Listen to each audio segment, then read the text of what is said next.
I don't know about you, but when you get Democrats, Independents, and Republicans in a room, watch out.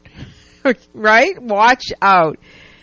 But when you put Democrats, Republicans, Independents in a sports arena or in a sports bar, what happens? They're rooting for a team. So the question, which I think is brilliant that we ask, is the power of sports.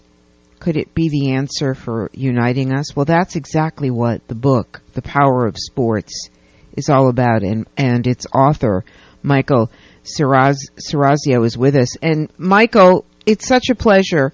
I know that you're in the faculty right now at BC, so at Boston College.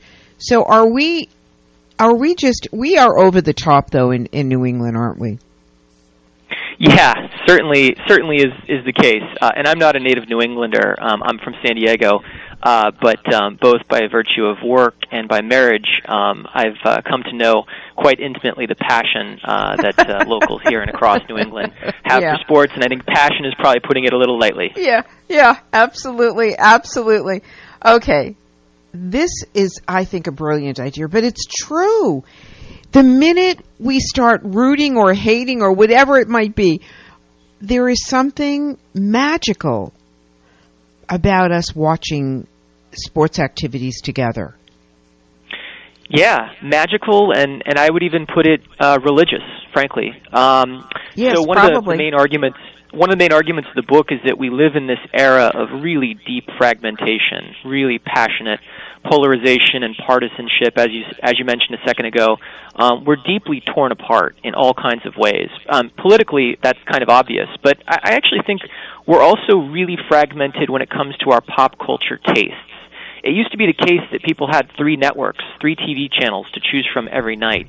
Now they have thousands of channels to choose from, millions of websites. Yes. And so the degree to which we're kind of all on the same page tends to be fairly rare in our modern culture. But sports is the one exception to that. Sports is kind of the last thing that keeps people together around the water cooler to talk about what happened last night. Sports is the last form of common culture. And so in that sense, it's vital. In that sense, it is powerful in a spiritually unifying way for the masses. When you see, when we go back to when the Red Sox, after that horrific drought where we didn't win anything for so many decades, I mean, what it was, 90 years, 80 years, it was crazy. Yeah. And when they won that first World Series, grown men and women the tears were pouring down there. It was as though they owned the team. There was such a vested interest in that game, in those games.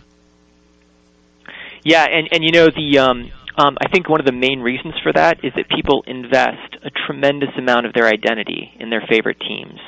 Who you are is who you root for, and who you associate with is who you root for. So when you look at just the way in which people base their identity and form their communities around these powerful, what I call in the book, sports totems, right? Something that's sort of handed down across the generations like an heirloom.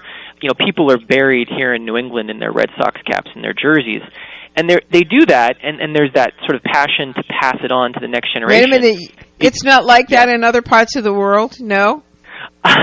It's to a more accentuated degree here in New England. I'll give you that. I live in the North End and the waterfront area, and so you can always tell when there's a Bruins game because everybody has their Bruins shirts on. You can always tell when the Celtics are playing. And what makes it even more delicious an experience living down here is that we have a lot of the Bruins living in this neighborhood.